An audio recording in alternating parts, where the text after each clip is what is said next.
कि आप एक देश में चले गए यूरोप के, तो आपको यूरोप के दूसरे देश में जाने के लिए अलग से वीजा लेने की जरूरत नहीं है। इनका एक वीजा है, शेंजन वीजा। अगर आपके पास वो वीजा है तो आप यूरोप के कई देश एक ही वीजा में घूम सकते हो। 3 पिलर्स एशियन कम्युनिटी के कौन कौन से? इकोनॉमिक, सोशियो कल्चरल और सिक्योरिटी। इंडिया चाइना रिलेशन की अगर मैं बात करूं तो आपको पता ही है ना, आजादी के बाद जवाहरलाल नेहरू चाइना से बड़ी उम्मीद है, बड़ी उम्मीद है। चाइना कुछ नहीं कर लेगा, चाइना क्या कर लेगा। हेलो बच्चों, कैसे हो भाई आप सब? माइंड मैप्स की सीरीज कंटिन्यू करते हैं और आज मैं लेके आया हूं नया चैप्टर पॉलिटिकल साइंस का, क्लास 12th के लिए, कंटेम्पररी सेंटर्स ऑफ पावर। ठीक है, तो बिना समय गवाए देखो, कोल्ड वॉर आपने पढ़ लिया।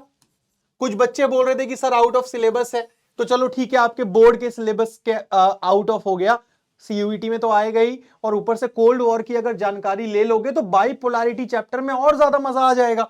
ठीक है, तो कोल्ड वॉर में आपने क्या पढ़ा कि यूएसए और यूएसएसआर जो है, ये 2 सुपर पावर्स थे जिनकी आपस में लड़ाई चल रही थी। खींचतान, एक दूसरे को नीचा दिखाना, अपनी सुप्रीमेसी दिखाना। सेकेंड चैप्टर यानी कि एंड ऑफ बाइपोलैरिटी में आपने ये देखा कि एक पोल यूएसएसआर खत्म हो गया, अब बचा सिर्फ एक महाशक्ति, एक दुनिया का दादा, अमेरिका, यूएसए। ठीक है, तो एक सुपर पावर तो अमेरिका हो गया, लेकिन अमेरिका के अलावा पावर के सेंटर क्या हैं, ये इस चैप्टर में हम पढ़ने की कोशिश करते हैं, जिसका नाम है कंटेम्पररी सेंटर्स ऑफ पावर। तो 3 मेजर सेंटर्स की बात करते हैं। एक है आपका यूरोपियन यूनियन, उसके बाद आ जाता है आपका एशियान, और फिर आपका आ जाता है चाइना।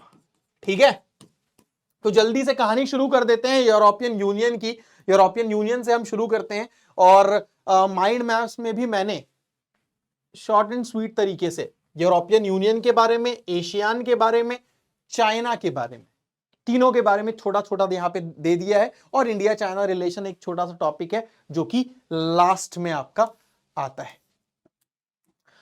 अब देखो यार, सेकेंड वर्ल्ड वॉर जब खत्म हुआ 1945 में, सारी मारकाट, सारी लड़ाई तो यूरोप में ही हो रही थी। यूरोप पूरी तरीके से बिखर गया था, डिस्ट्रक्शन हो गया था, तबाही मच गई थी। तो यूरोप के जो लीडर्स थे ना, उनके मन में यह सवाल आया कि अब यूरोप का क्या होगा। क्वेश्चन ऑफ यूरोप, कि क्या यूरोप को दोबारा जैसे पहले चल रहा था वैसे ही वापस चले जाना चाहिए। यानी कि जो पहले राइवलरी थी कि भैया फ्रांस और ब्रिटेन लड़ रहे हैं आपस में, जर्मनी के साथ कोई दूसरा देश लड़ रहा है, इटली के साथ कोई दूसरा देश लड़ रहा है, रशिया की किसी के साथ लड़ाई चल रही है, ऑस्ट्रिया हंगरी की किसी के साथ लड़ाई चल रही है। तो यूरोप के ही देश आपस में उनकी राइवलरीज थी, लड़ाई चल रही थी टेरिटरी को लेके, दुनिया भर की अलग अलग चीजों को लेके। ठीक है, तो सवाल यह उठा कि क्या वो सारी दुश्मनियां, क्या वो सारी लड़ाइयां हमें कंटिन्यू करनी चाहिए या उन लड़ाई को छोड़ के आगे बढ़ना चाहिए। तो दूसरा जो सॉल्यूशन था ना, उस पे यूरोप के लीडर्स ने ज्यादा फोकस किया, और अल्टीमेटली सेकेंड वर्ल्ड वॉर के बाद अगर आप देखोगे तो यूरोप का पूरा सिस्टम, चाहे पॉलिटिकल सिस्टम हो, चाहे सोशल, इकोनॉमिकल, तबाह हो गया था।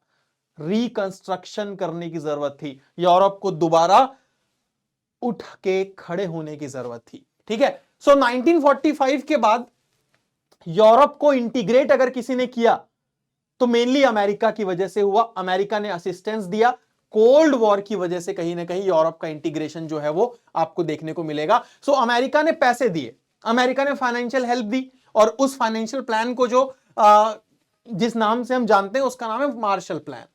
मार्शल प्लान बनाया कि भैया मार्शल प्लान है, हम यूरोप को पैसा देंगे, हम यूरोप की मदद करेंगे। इसके बदले में यूरोप जो है वो लगभग आधा यूरोप यूएसए के साइड था, जो वेस्टर्न पार्ट है। The US also created a new collective security structure under NATO. NATO मैंने आपको ऑलरेडी बता दिया है, North Atlantic Treaty Organization. NATO के अंदर में आपका क्या आ गया? यूरोप आ गया, यूएसए आ गया, वेस्टर्न यूरोप आ गया। अब आप अगर कोल्ड वॉर वाला चैप्टर नहीं पढ़ोगे तो आपको नेटो समझ में नहीं आएगा, इसीलिए वो चैप्टर जरूरी है। ठीक है, तो मार्शल प्लान के तहत अब देखो क्या क्या इंपॉर्टेंट चीज है वो मैं आपको छोटा छोटा यहां पे बता देता हूं कि मार्शल प्लान के तहत OEEC यानी कि organization for European economic cooperation बना 1948 में। और इस organization for European economic cooperation का मेन मकसद क्या था? यूरोप के देशों को पैसे देना, ठीक है, जो भी हेल्प है उसको चैनलाइज करना ताकि वो सारे देशों में डिस्ट्रीब्यूट हो सके। So it became a forum जहां पे western European states began to cooperate on trade and economic issues. जैसे कि ब्रिक्स है, तो ब्रिक्स में ब्राजील है, रशिया है, इंडिया है, चाइना है, साउथ अफ्रीका है। ये सारे देश ट्रेड रिलेटेड मैटर्स में आके एक प्लेटफॉर्म के नीचे बैठते हैं ना, बातचीत करते हैं ना। वैसे ही 1948 में OEEC बना, और इस OEEC में जो वेस्टर्न यूरोप के देश थे वो एक साथ इकट्ठे आके ट्रेड और इकोनॉमिक मैटर्स में कोऑपरेट करते थे, ठीक है। देन उसके बाद 1949 में एक और ऑर्गेनाइजेशन बनी जिसका नाम रखा गया काउंसिल ऑफ यूरोप। और ये जो था काउंसिल ऑफ यूरोप, ये यूरोप के देशों को पॉलिटिकली कोऑपरेट करने के लिए बनाया गया था ताकि वो लोग पॉलिटिकली जो है वो एकजुट हो जाएं। The process of economic integration proceeded step by step. मैं आपको एक टाइमलाइन भी बता दूंगा जो कि इंपॉर्टेंट है, ठीक है। और अल्टीमेटली यूरोपियन इकोनॉमिक कम्युनिटी बनी 1957 में। तो ये तीन मेजर फॉर्मेशन है जिनको आपको याद रखना है। OEEC 1948 में, देन उसके बाद काउंसिल ऑफ यूरोप 1949 में, और यूरोपियन इकोनॉमिक कम्युनिटी 1957 में, ठीक है। और फाइनली जो है जब सोवियत यूनियन टूट गया, जब बाइपोलैरिटी खत्म हो गई, तब जाके यूरोपियन यूनियन बना 1992 में, ठीक है। तो अगर आप आज की डेट में यूरोपियन यूनियन को देखते हो ना, तो यूरोपियन यूनियन आपको एक ऐसी, मतलब एक ऐसा फील आता है ना कि जैसे ये एक देश है। भाई यूरोप के अलग अलग देश मिलके यूरोपियन यूनियन बनाए, लेकिन हमें लगता है कि यार यूरोपियन यूनियन भी एक देश है, क्योंकि इन्होंने अपने आप को इस तरीके से कोऑपरेट किया हुआ है। इनकी अपनी एक कॉमन पार्लियामेंट है, यूरोपियन पार्लियामेंट, जिसमें यूरोप के अलग अलग देशों के मेंबर्स जो है वो एक पार्लियामेंट में बैठते हैं और यूरोप से रिलेटेड जो है पॉलिसीज बनाते हैं, यूरोप से रिलेटेड जो लॉ हैं वो बनाते हैं। इनकी एक कॉमन करेंसी है जिसका नाम है यूरो। मतलब आप देखो ना यार कि आप एक देश में चले गए यूरोप के, तो आपको यूरोप के दूसरे देश में जाने के लिए अलग से वीजा लेने की जरूरत नहीं है। इनका एक वीजा है, सेंजन वीजा। अगर आपके पास वो वीजा है तो आप यूरोप के कई देश एक ही वीजा में घूम सकते हो। इन लोगों ने अपना सिस्टम इतना ज्यादा स्मूथ किया हुआ है, अपना सिस्टम इतना ज्यादा फ्लॉलेस बनाया हुआ है कि हर देश को अलग अलग चेक करने की जरूरत नहीं है। इतना ट्रस्ट है आपस में, इतना कोऑपरेशन है आपस में, ठीक है। तो अब इस चैप्टर में हम यूरोपियन यूनियन को पढ़ क्यों रहे हैं? यूरोप के अलग अलग जो छोटे छोटे देश हैं वो अलग अलग इतनी बड़ी शक्ति नहीं बन सकते कि वो अमेरिका को आंख दिखाएं, लेकिन जब यूरोप के सारे देश इकट्ठे होकर यूरोपियन यूनियन का पार्ट बन जाते हैं ना, तब ये कलेक्टिवली एक अल्टरनेटिव सेंटर ऑफ पावर बन जाते हैं जो कि यूएस का मुकाबला कर सकते हैं, ठीक है। सो ये टाइमलाइन है जो कि CUET एंड ऑल के लिए आपके लिए इंपॉर्टेंट रहेगा कि भाई 1951 अप्रैल में क्या हुआ। 6 वेस्ट यूरोप के जो देश थे उन लोगों ने ट्रीटी ऑफ पेरिस साइन की और European coal and steel community बनाई, ठीक है। देन उसके बाद 1957 में 3 और देश थे जिन्होंने ट्रीटी ऑफ रोम साइन किया और यूरोपियन इकोनॉमिक कम्युनिटी बनाई। 1973 में 3 देश थे जिन्होंने यूरोपियन कम्युनिटी को ज्वाइन किया, ठीक है। यूरोपियन यूनियन के फ्लैग से रिलेटेड सवाल आता है, ये फ्लैग दे दिया जाएगा। ये आपको दिख रहा है ना, 12 स्टार्स हैं गोल्ड के। तो ये जो सर्कल ऑफ गोल्ड है ना, it stands for solidarity and harmony between people of Europe.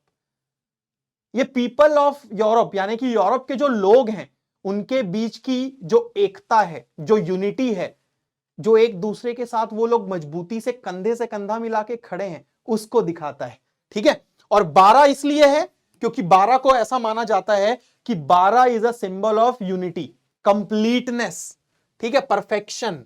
इसीलिए 12 स्टार्स यहां पे हैं। तो ये कई बार पूछ लिया जाता है कि भाई फ्लैग में 12 स्टार का जो सर्कल है इसका मतलब क्या है, तो ये आपको ध्यान रख लेना है थोड़ा सा।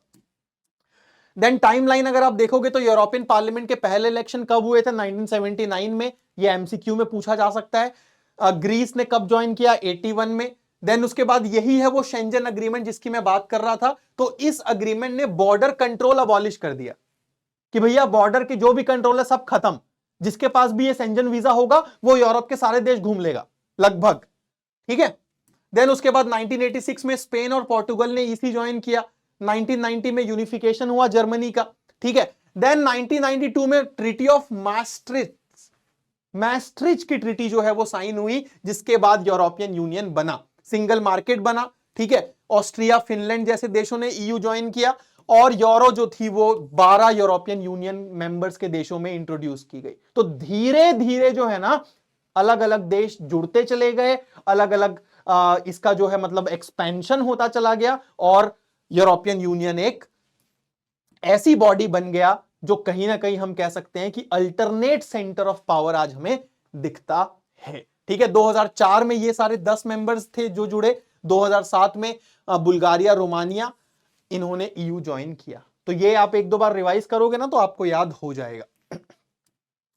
सो यूरोपियन यूनियन जो है ना शुरू शुरू में तो ये इकोनॉमिक कोऑपरेशन के लिए बने थे क्योंकि उनको पैसे की जरूरत थी, यूरोप बर्बाद हो चुका था। बट धीरे धीरे लेटर ऑन जो है ये एक पॉलिटिकल ऑर्गेनाइजेशन में कन्वर्ट होता चला गया और एक नेशन स्टेट की तरह बिहेव करने लगे, ठीक है। अगर आप G20 देखोगे ना तो G20 में 19 कंट्रीज हैं प्लस यूरोपियन यूनियन, यानी कि यूरोपियन यूनियन एक मेंबर है G20 का।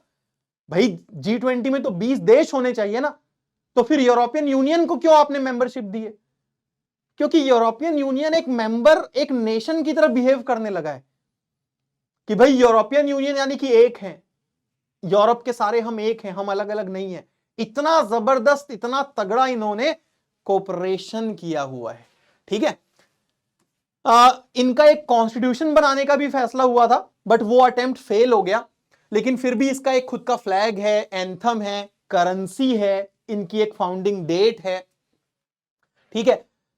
लगभग इनकी एक कॉमन फॉरेन पॉलिसी है कि भाई हम बाकी देशों के साथ कैसे डील करेंगे। यूरोप के सारे देशों की लगभग एक ही तरीके की कॉमन फॉरेन पॉलिसीज हैं इन सारे मैटर्स में। So European Union has tried to expand areas of cooperation while acquiring new members, especially from the Soviet bloc.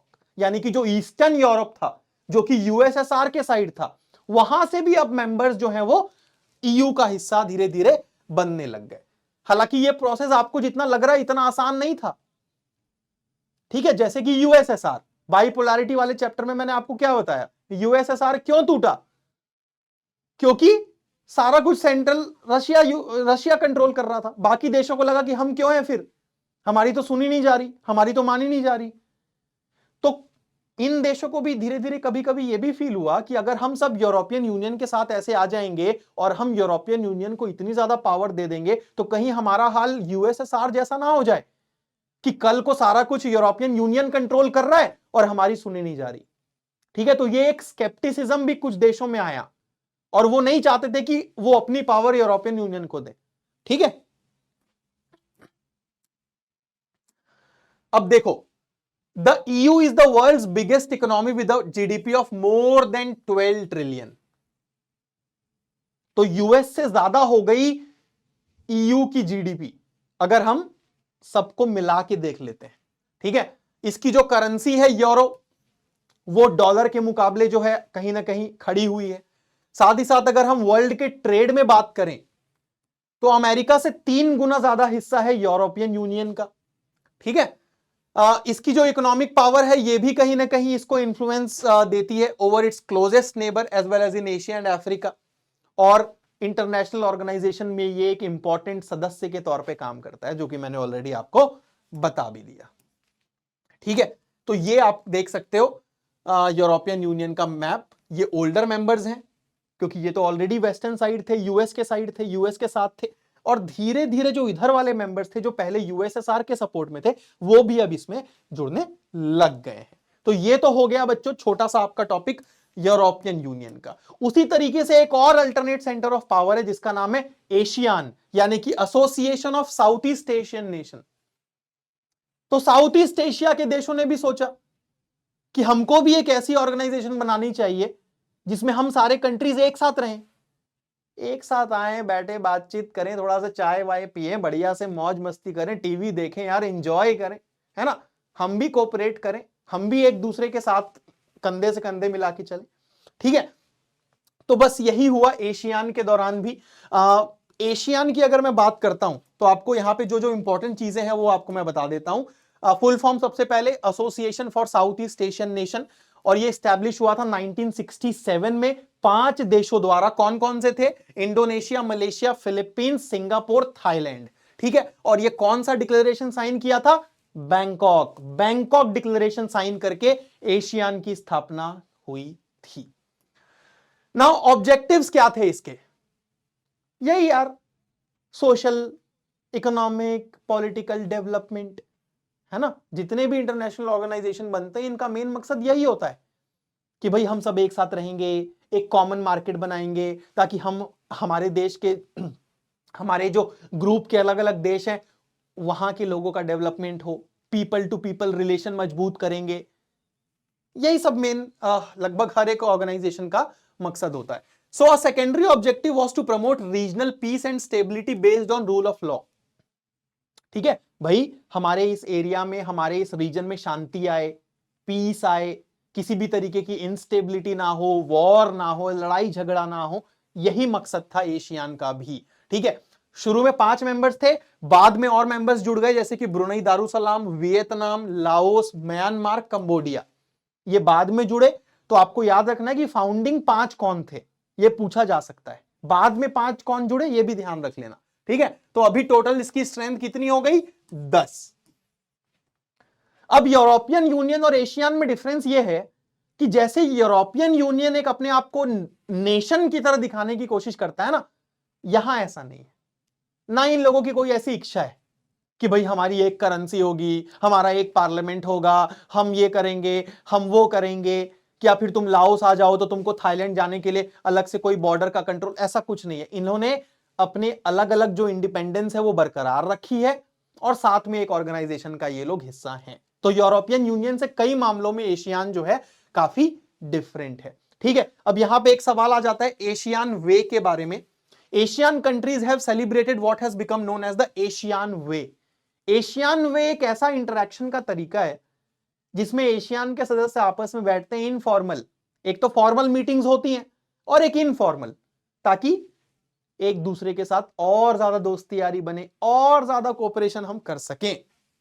The respect for national sovereignty is critical to the functioning of ASEAN, ठीक है। Clear cut बोल दिया गया है कि ASEAN के सदस्यों को हर एक देश की जो सोवरेनिटी है, हर एक देश की जो इंडिपेंडेंस है, उसको रिस्पेक्ट देनी होगी।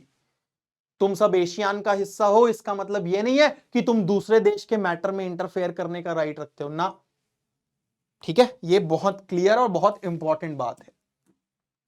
सो with some of the fastest growing economies in the world, ASEAN ने भी अपना ऑब्जेक्टिव जो है वो ब्रॉडन किया। शुरू में ये लोग सिर्फ इकोनॉमिक और सोशल मैटर तक ही सीमित थे, बाद में इन्होंने अपना दायरा थोड़ा सा बढ़ाना शुरू किया, और यूरोपियन यूनियन के रास्ते में चलते हुए इन्होंने भी एक एशियान कम्युनिटी बनाई, जिसके 3 पिलर्स थे: security community, economic community, socio cultural community, ठीक है। 3 पिलर्स एशियान कम्युनिटी के कौन कौन से? इकोनॉमिक, सोशियो कल्चरल और सिक्योरिटी, ठीक। तो ये जो एशियन सिक्योरिटी कम्युनिटी थी ना, इसके पीछे सोच ये थी कि आज तक के इतिहास में हमारे आपसी जितने भी लड़ाई झगड़े थे, अब हम उसको और आगे ज्यादा बढ़ने नहीं देंगे, ठीक है। तो 2003 में एशियान ने कई सारे अग्रीमेंट भी साइन किए, जिसमें जो एशियान के मेंबर्स हैं उन सब ने कस्में खाई, ठीक है, कि भाई हम शांति बना के रखेंगे, एक दूसरे के साथ कोऑपरेट करेंगे, एक दूसरे के मामले में हस्तक्षेप नहीं करेंगे, इंटरफेरेंस नहीं करेंगे, ठीक है, और एक दूसरे देश की सोवरेनिटी का ध्यान रखेंगे। देन उसके बाद एशियन रीजनल फोरम बना। यह पूछा जाता है कि एशियन रीजनल फोरम कौन से ईयर में बना था और क्यों बना था? तो 1994 में यह बना था, और यह बनाया गया था ताकि सिक्योरिटी और फॉरेन पॉलिसी को कोऑर्डिनेट किया जा सके। बस ये याद रख लेना एक लाइन में, एशियन रीजनल फोरम क्यों बना था? सिक्योरिटी और फॉरेन पॉलिसी को कोऑर्डिनेट किया जा सके। 1994 में यह बना था, ठीक है। तो एशियान जो है ना वो एक आज भी अगर आप देखोगे इकोनॉमिक एसोसिएशन है, एशियन रीजन की अगर मैं यूएस और यूरोपियन से बात करता हूं, यूरोपियन यूनियन से, तो भाई एशियन बहुत छोटा है यार। हर मामले में एशियन काफी छोटा है। लेकिन फिर भी अगर हम देखें तो धीरे धीरे ये लोग ग्रो कर रहे हैं और आगे जाके एशियन भी एक अल्टरनेटिव सेंटर ऑफ पावर बन सकता है। ठीक है, तो ये चीज आप ध्यान रख लेना। एशियन के फ्लैग के बारे में भी मैं आपको बता देता हूं। ये आप देख सकते हो, ये एशियन का फ्लैग है। It's a symbol of member state unity and support for principle of Asian. और इसमें अगर एशियन फ्लैग के अलग अलग कंपोनेंट्स की मैं बात करता हूं तो आप देख सकते हो इसमें colours blue red white yellow. ठीक है, ब्लू रेड व्हाइट येलो, ये जो 4 कलर्स है ना, ये एशियन के मेंबर स्टेट्स के फ्लैग्स के मेन कलर्स हैं। ठीक है, ब्लू यानी कि पीस और स्टेबिलिटी, रेड मतलब करेज, व्हाइट मतलब प्योरिटी और येलो मतलब प्रॉस्पेरिटी। ठीक है, और जो बीच में पैडी के स्टॉक्स हैं ये 3, 6, 9, 10, तो ये 10 मेंबर्स हैं। ठीक है, ये 10 मेंबर्स हैं एशियन के। और ये जो सर्कल है ये एशियन की यूनिटी को सिंबलाइज करता है। ठीक, अब आ जाते हैं फटाक से चाइना के ऊपर। तो भाई चाइना जो था ना, जब कोल्ड वॉर चल रहा था तो चाइना किसके सपोर्ट में था? यूएसएसआर के। ठीक है, चाइना ने अपना सारा सिस्टम यूएसएसआर के हिसाब से बना लिया था। यूएसएसआर से चाइना को मदद मिलती थी। एक तरीके से सोवियत सिस्टम के हिसाब से चाइना की इकोनॉमी चलती थी। लेकिन जैसा कि मैंने आपको एंड ऑफ बाइपोलैरिटी वाले चैप्टर में बताया कि भाई एक टाइम ऐसा आ गया था जब सोवियत इकोनॉमी जो थी ना, रुक सी गई थी यार, स्टैग्नेंट हो गई थी। जिस वजह से सोवियत यूनियन के जो लोग थे, यूएसएसआर के जो लोग थे, अब उनका पेशेंस जवाब देने लग गया। उनको दिखा कि यार कहां अमेरिका और कहां हम। ठीक है, तो चाइना में भी ऐसा ही कुछ हुआ। लेकिन चाइना ने वो गलती नहीं की जो यूएसएसआर में हुई। क्या? Shock therapy. कि भैया एकदम से धीरे धीरे धीरे धीरे करने की बजाय एकदम से करंट लगा दिया। चाइना ने वैसा नहीं किया। चाइना ने स्लोली स्लोली चीजों को ठीक करने की कोशिश की और आज आप देख सकते हो चाइना कहां पहुंच गया है जिसकी कोई सीमा नहीं है। हर मामले में चाइना जो है अब अमेरिका को स्ट्रेट तक टक्कर दे रहा है और काफी सारे मामलों में ऊपर भी जा रहा है। ठीक है, तो चाइना की अगर हम इकोनॉमिक सक्सेस की बात करते हैं ना, तो ऐसा माना जा रहा है कि भाई यूएस को ओवरटेक कर लेगा 2040 तक। बहुत सारे अलग अलग फैक्टर्स भी हैं। चाइना की पॉपुलेशन देख लो, ठीक है, ऊपर से अगर आप देख लो तो कहीं ना कहीं चाइना की रीजनल लोकेशन की बात कर लो, रिसोर्सेस की बात कर लो, सारी चीजें आती हैं। तो थोड़ी सी इसकी हिस्ट्री देख लेते हैं। 1949 में जब पीपल्स रिपब्लिक ऑफ चाइना बना तो चाइना की जो इकोनॉमी थी ना, वो सोवियत मॉडल पे पूरी तरीके से बेस्ड थी। The economic backward communist China choose to sever its link with capitalist world. ठीक है, इन्होंने अमेरिका और अमेरिकन सपोर्टेड कंट्रीज के साथ अपने रिश्ते अलग ही कर रखे थे। ठीक है, कैपिटलिस्ट वर्ल्ड से नाता तोड़ लिया था क्योंकि सोवियत देशों में सोशलिस्ट मॉडल चल रहा था। तो यार मैंने आपको बाइपोलैरिटी वाले चैप्टर में बताया था कि जहां जहां पे भी सोवियत मॉडल था वहां पे स्टेट का कंट्रोल था। ठीक है, वहां पे प्राइवेट कंट्रोल नहीं था। कैपिटलिस्ट देशों में प्राइवेट कंट्रोल था।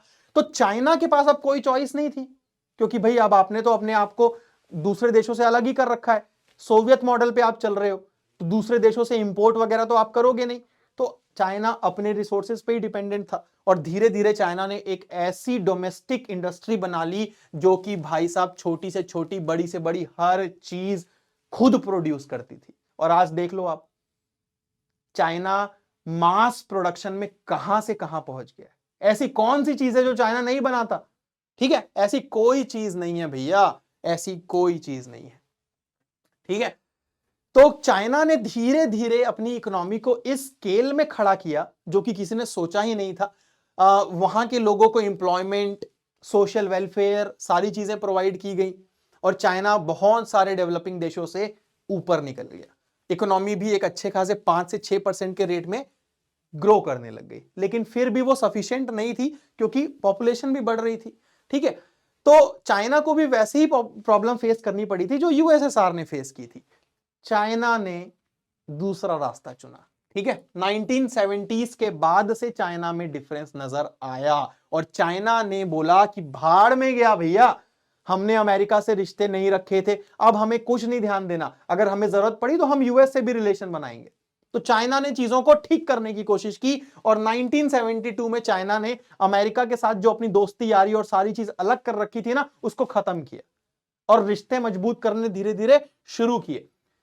चाइनीज प्रीमियर यानी कि जो चाइना के मेन लीडर थे जाऊ इनलाई, उन्होंने 4 मॉडर्नाइजेशन प्रपोज किया था कि भैया इन 4 सेक्टर्स में हमें मॉडर्न होना है और इन 4 सेक्टर्स पे हमें बहुत ज्यादा काम करना है। पहला था एग्रीकल्चर, दूसरा इंडस्ट्री, तीसरा साइंस एंड टेक और चौथा मिलिट्री।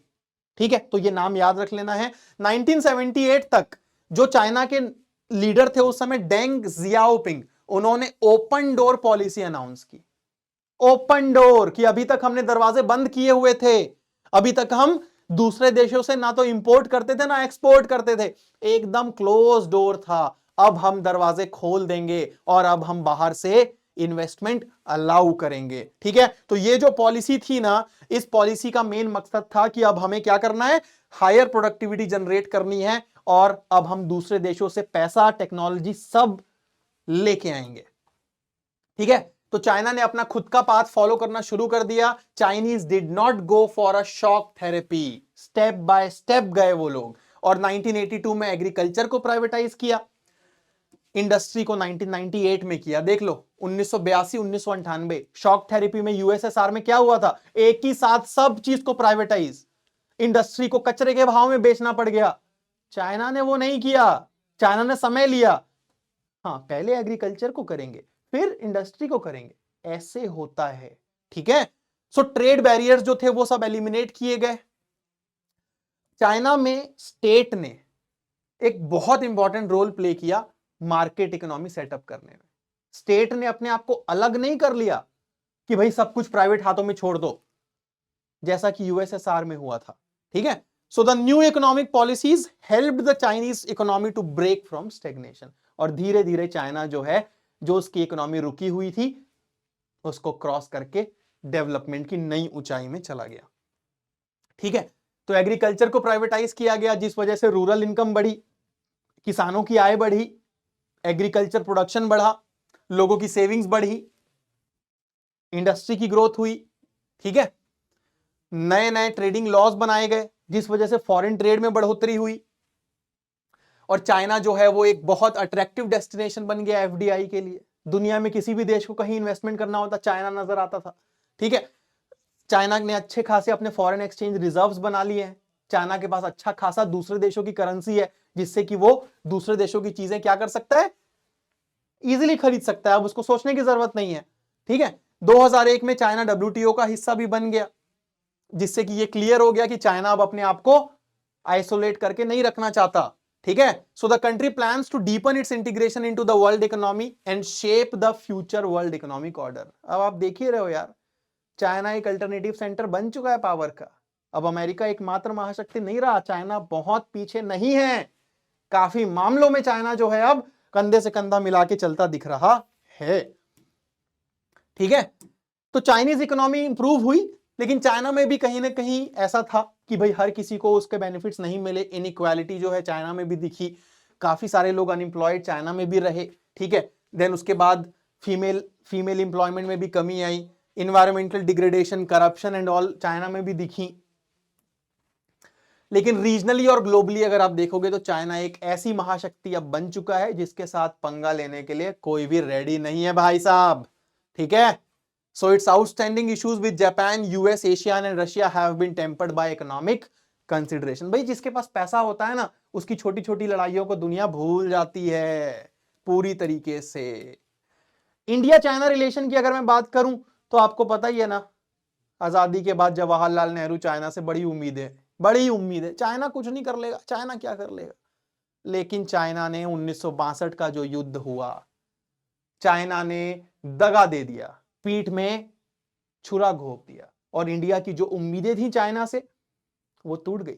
ठीक है, तो इंडिया चाइना के जो हिस्टोरिक रिलेशन थे, कहीं ना कहीं अगर मैं बात करता हूं आजादी के बाद, तो आजादी के बाद अगर आप इंडिया चाइना के रिलेशन देखोगे तो शुरू में ट्रस्ट, पंचशील अग्रीमेंट, साथ जीने मरने की कस्में और पता नहीं क्या क्या, उसके बाद चाइना की तरफ से धोखा, फिर कई साल तक इंडिया चाइना के रिलेशन डाउन से रहे, फिर धीरे धीरे जो है वो ठीक होने लगे। तो इस तरीके की भारत चाइना की कहानी जो है रही है। ठीक है, तो after India regained it's independence from Britain and China expelled the foreign powers, कहीं ना कहीं ये उम्मीद थी कि दोनों एशिया का फ्यूचर जो है वो साथ में शेप करेंगे और हिंदी चीनी भाई भाई के नारे भी लगने लग गए थे। लेकिन मिलिट्री कॉन्फ्लिक्ट हुआ जिस वजह से ये उम्मीद भी खत्म हो गई और आजादी के बाद दोनों देश जो है वो जो चाइना तिब्बत वाला मैटर था उस मामले में लगे रहे। ठीक है, तो ये तो इंडिया चाइना रिलेशन की अगर हम बात कर लेते हैं तो आ जाते हैं जापान के ऊपर। जापान और साउथ कोरिया के दो बॉक्सेस बने हुए हैं, तो इसमें जो इंपॉर्टेंट पॉइंट्स हैं वो आप देख लेना कि भैया जापान जो है ओईसीडी का मेंबर कब बना, 1964 में। ठीक है, थर्ड लार्जेस्ट इकोनॉमी है और G7 का एकमात्र एशियन मेंबर और दुनिया का 11वां सबसे पॉपुलस देश। तो जापान की अगर मैं बात करता हूं ना, तो जापान ने भी कम ग्रोथ नहीं की है। हिरोशिमा नागासाकी में जो जापान की तबाही हुई उसके बाद जापान जो उठ खड़ा हुआ, रिमार्केबल है भाई साहब, रिमार्केबल। ठीक है, तो it is the second largest contributor to the regular budget of UN as well. और आज आप देख लो दुनिया भर के brands, Sony, Panasonic, Suzuki, Canon, Honda, Toyota, Mazda, भाई मजाक है, सब जापानीज ब्रांड्स हैं। ठीक है, सो जापान के पास नेचुरल रिसोर्सेज बहुत कम है और ज्यादातर रॉ मटेरियल इंपोर्ट करना पड़ता है दूसरे देशों से। लेकिन उसके बाद भी सेकेंड वर्ल्ड वॉर के बाद जापान ने जबरदस्त प्रोग्रेस हासिल की। तो ये भी आगे चल के एक अल्टरनेटिव सेंटर ऑफ पावर जरूर बन सकता है। उसी तरीके से साउथ कोरिया की भी बात कर सकते हैं। तो नॉर्थ कोरिया तो यार अलग ही, मतलब उसका तो अलग ही तानाशाही मॉडल चल रहा है किम जोंग उन का। लेकिन साउथ कोरिया, मैं तो पर्सनली भी बहुत इंप्रेस्ड हूं यार इस देश से। बहुत ज्यादा तरक्की की है इसने भी टेक्नोलॉजी के मामले में, मतलब हर एक चीज में। आप कभी साउथ कोरिया के वीडियो देखोगे, आजकल तो साउथ कोरिया की वेब सीरीज भी इंडिया में काफी चल रही हैं। ठीक है, तो 38th पैरेलल जो लाइन है उसके अलोंग नॉर्थ कोरिया और साउथ कोरिया डिवाइड हुए थे और कहीं ना कहीं both the Korea's became member of UN on 1991 17 सितंबर। ठीक है, तो साउथ कोरिया एक सेंटर ऑफ पावर की तरह उभरा है एशिया में। 60s और 80s के बीच में साउथ कोरिया एक जबरदस्त इकोनॉमिक पावर के रूप में उभरा, जिस वजह से इसे कहा जाता है miracle on the Hahn river. ठीक है, तो ये नाम याद रखना, miracle on the Hahn river क्यों कहा जाता है। ये आप देख सकते हो, हैन रिवर के पास में मिरेकल, हैन रिवर साउथ कोरिया के पास है, साउथ कोरिया में है, तो वहां पे इतनी तरक्की हो गई, इस वजह से मिरेकल कहा गया। ठीक है, सो साउथ कोरिया ओईसीडी का मेंबर बना 1996 में और एचडीआर की रिपोर्ट के हिसाब से साउथ कोरिया का एचडीआर रैंक भी अच्छा है। तो हर मैटर में साउथ कोरिया भी अच्छी खासी ग्रोथ कर रहा है। तो इस चैप्टर में जितना इंपॉर्टेंट था हमारे इस छोटे से माइंड मैप्स के सेशन में, उतना मैंने कवर करा दिया है। कोई भी डाउट हो, कोई भी ऐसी चीज हो जो समझ में नहीं आई हो, आप कमेंट सेक्शन में बच्चों मुझसे पूछ सकते हैं। ठीक है, so with that I will be ending the session here. मिलता हूं आप सभी से वेरी सून माइंड मैप्स की अगली सीरीज में। Till then take care of yourself, good bye. और हाँ, अपना प्यार देना बिल्कुल ना भूलें। कमेंट सेक्शन में बताएं कैसा लग रहा है आपको हमारा माइंड मैप्स का ये एफर्ट, और साथ ही साथ ओईसीडी का फुल फॉर्म क्या है ये कमेंट सेक्शन में आपको बताना है। ठीक है, तो मिलता हूं अगले वीडियो में कुछ और इंटरेस्टिंग माइंड मैप्स के साथ। माइंड मैप्स को रिवाइज करना बिल्कुल भी ना भूलें आप। ठीक है, because it is really very very important, जैसा कि मैंने आपको ऑलरेडी बताया। तो जितना भी हमने पढ़ा है इन ब्रीफ, अगर हम यूरोपियन यूनियन की बात कर लें या फिर हम एशियान की बात कर लें या फिर चाइना की बात कर लें, यहां पे आप रिवाइज कर सकते हो। ठीक है, तो मिलता हूं आप सभी से very soon. Take care, bye everyone.